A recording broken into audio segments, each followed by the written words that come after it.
Howdy, I'm Darth Dan, and today I decided to make a video about holsters and how my process goes for choosing a holster. So I kind of have a few talking points that I'll hit fairly loosely. I just wanted to, in my video, keep things a little informal. This is my first attempt here at this. But I wanted to show a couple of my talking points that I've got written on my computer screen here that I'm going to try more or less to hit. I talk about choosing the size and the design of the pistol that you're going to carry, because that really influences the type of holster that you're going to end up choosing. So you're going to basically want to be thinking about what do you want to carry every day, the type of firepower you want to have with you, and also I need to consider how does the gun feel in your hand and how accurate are you, how well do you shoot it. You need to consider the price of the holster, what's in your price range, and what are you going to carry every day. You don't want a crappy holster. And we're going to talk about usability, which is sometimes part and parcel with pricing. And along with usability, you got to ask yourself the question, what kind of clothes can you carry it in? And you also have to ask yourself the question, my biggest pet peeve and is can you reholster it easily without any fuss? And you'll see me talk a lot about that, so you'll know really is kind of a big pet peeve of mine. So I just wanted to kind of make this introduction, and without further ado, here's my video. So right here is my dad's J-frame 38 by Taurus. You can see it's completely empty and safety checked.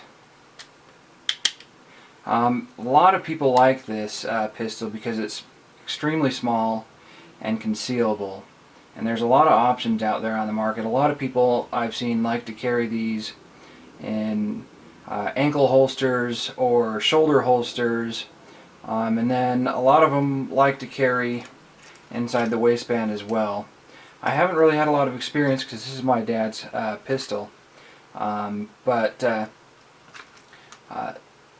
this is a leather holster, cost him about $25 or $30, and it's got the snap on the top. It's fairly generic, and so it's not a lot of retention, obviously, unless you snap it in. And once you snap it home, it's not going to go anywhere. But the thing you got to consider is the ability to reholster with this. When it's in your pants, there's just like no way. And I like to be able to have the reholster ability with what I carry. And there are some out there for J-frames like this. If you're wanting to carry a J-frame 38 or 357 revolver, and we'll get to that here in just a moment.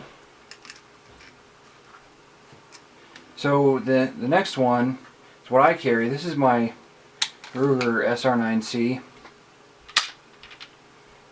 Completely empty here. This is what I carry every day. I carry with a pinky extender on. And so what I use is the Galco Stow and Go, and they make this for a good chunk of your concealed carry options out there. They're available for this small. They make them just the right size for a J-frame. This obviously isn't the right size for the J-frame. This one is actually, this Stow and Go is made for the Glock 26s and 27s, and I guess a lot of dimensions the SR9C is the same, a lot of the same dimensions, so it really fits well in my Galco Stow and Go. And my biggest requirement when I very first got a holster was something that I could reholster with. mostly because I like to put my holster in before the gun, in my pants before the gun goes in. So it's going to be closed up like that, but it's got this steel, I guess this steel wire reinforced opening. So even when it's in there like that, I can always get the gun down in there safely. That was my biggest one. This isn't the most comfortable holster in the world. It doesn't have the benefit of any leather that rides up here. I'm right-handed, so it'd be right here to keep your side your side comfortable. So a lot of people may not like this, but I've really gotten to enjoy it, and it's really small and compact, and it has really been a great option for me. This Galco King Tuck. My brother just got his Smith & Wesson M&P 9, completely safety checked and empty.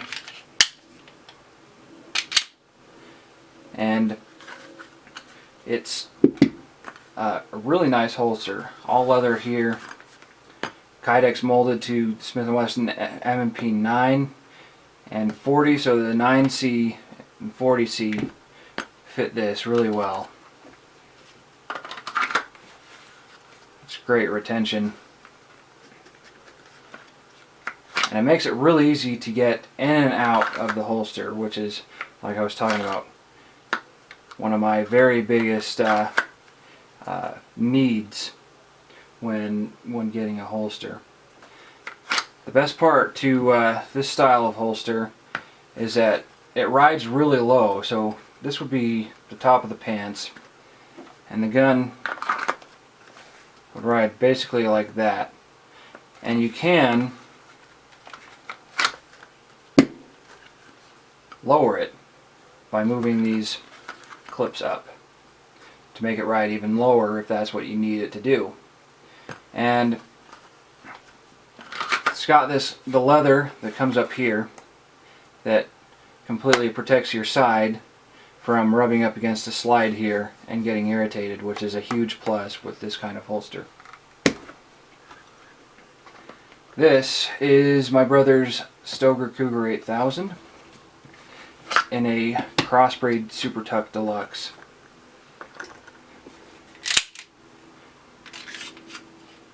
That's 15 round magazines empty. The chamber is empty.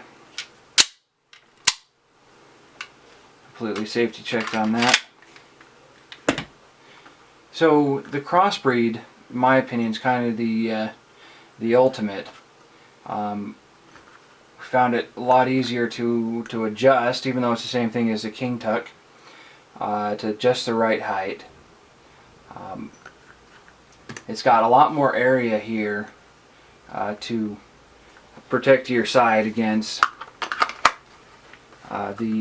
especially like the safety decocker on this. This is really big, and the slide lock. And you can see all these impressions in here. And it made it really comfortable for my brother to carry, even though this is basically a huge hunk of steel, full steel lower, full steel slide. Makes it a very heavy gun. But the King Tuck makes it really easy to carry, really easy to conceal.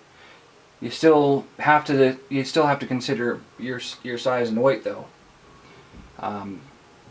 Even a Super Tuck Deluxe can only do so much in that regard.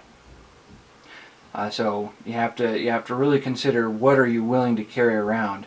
My brother carried this for a long time, but found himself carrying less and less before he went for the Smith & Wesson M&P 9C, the compact version, and basically got a similar holster. He liked the way it carried. So in this holster, so he got one for his M&P 9C, and he loves this way more. He carries every day now, and it's just like, it's really comfortable to carry. So that's a big thing you need to consider. So I would really go for the King Tuck or the Super Tuck Deluxe, and if you've got the money for it. And then in the meantime, I would be saving up for it. I'm currently saving up to get myself a crossbreed or a Super Tuck. I haven't decided which. I'm leaning toward the crossbreed. But they do make each one of these custom, or not custom, but made to order, so they don't just have extras lying around. So you need to consider that. The Galco does make their King Tuck for a huge chunk of firearms, so you may consider looking into this one, because you could order it from any number of places and have it shipped to you a lot sooner than the Super Tuck. So to close everything out, I do not claim to be any kind of an expert on choosing pistol holsters or anything like that. This is just what I've learned over the course of 14 months of carrying nearly every day. These are things that have become important to me while choosing a holster, and really I just wanted to pass along what I've learned. I figured maybe I put a video out, I can get some feedback from anybody who sees my video as to the important things to them about what a great holster is. So leave me comments below if you want. Let me know what advice or perspectives I had that were good. Let me know what was bad.